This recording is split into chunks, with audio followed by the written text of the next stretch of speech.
Good morning, class. Today we're going to be doing a how-to guide on the law of cosines. And I don't know about you guys, but in order for me to stay engaged in this stuff over a long period of time, I need to try to have some fun with it. Try to do that today. I am down in St. Simon's Island, Georgia, and it's a beautiful day. All of my coworkers are out riding bikes and kayaking, and they're out on the beach. I'm in my hotel room doing math, so I need to do something to try to have some fun.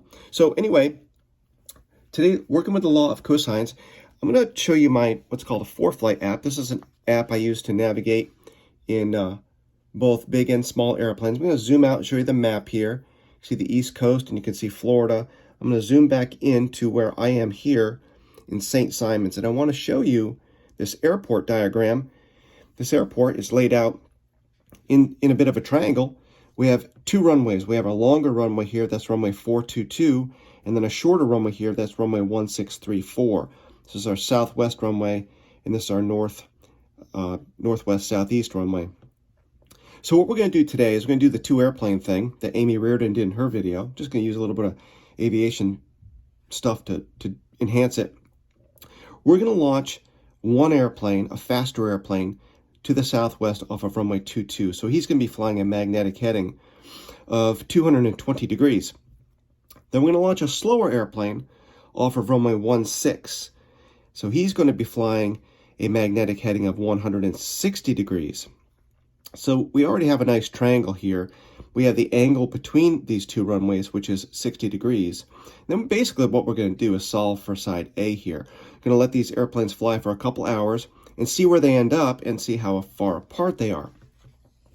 I'm going to write my steps down. I'm going to draw my lines using my little triangular shaped eyeglasses case, so that's fun. And I'll show you all this stuff, but I need to write it down. I know you can't see it right now, but I will show it to you when I get it all drawn out. So I'm just going to draw my north, south, east, and west. I'm a little hoarse because we did karaoke last night. And then I'm going to draw my runway complex. I'm going to start by drawing runway 22, which is on a heading of 220 degrees. And that's going to be side B. And I'm going to label it runway 22. And then we're going to have side A here. I'm sorry, side C. Side C, we're going to solve for A, and just side C here, which is going to be our runway 16.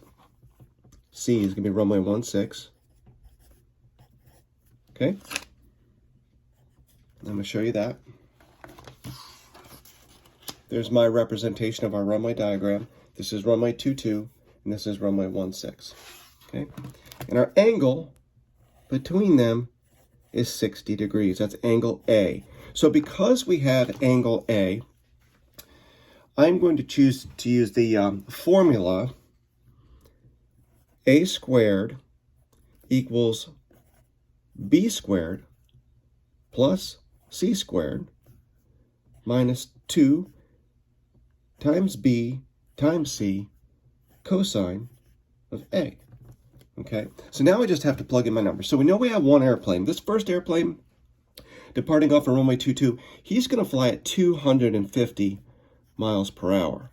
And our smaller airplane, departing off of 16, he's going to fly at 100 miles per hour.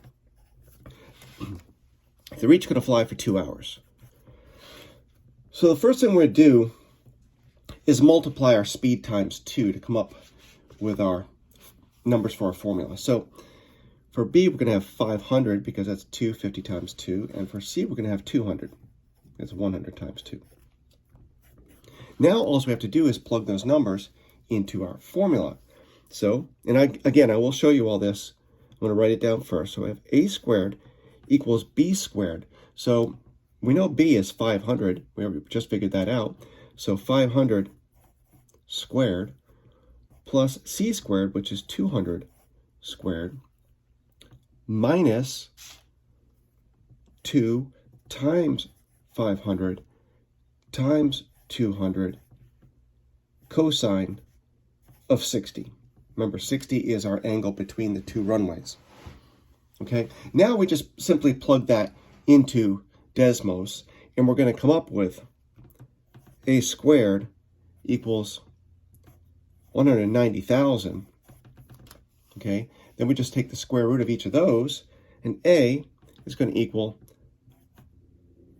about 435.8 miles.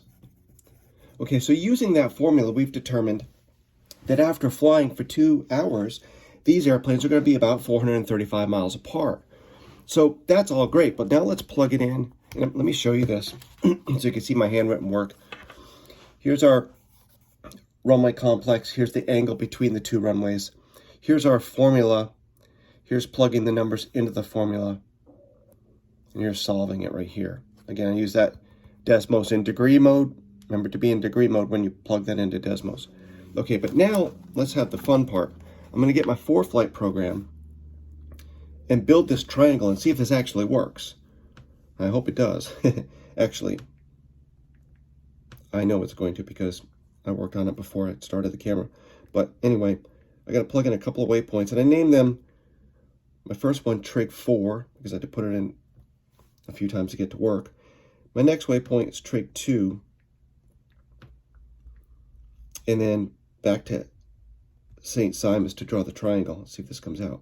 Okay, so here's what this triangle looks like if you were actually going to fly it. So the magenta line here, here's St. Simon's Airport. Here's the first airplane that launched off of runway 22 to the southwest and flew for 2 hours at 250 miles an hour. He's down here. He's actually off my coverage, but he's way down here northwest of the tip of Cuba.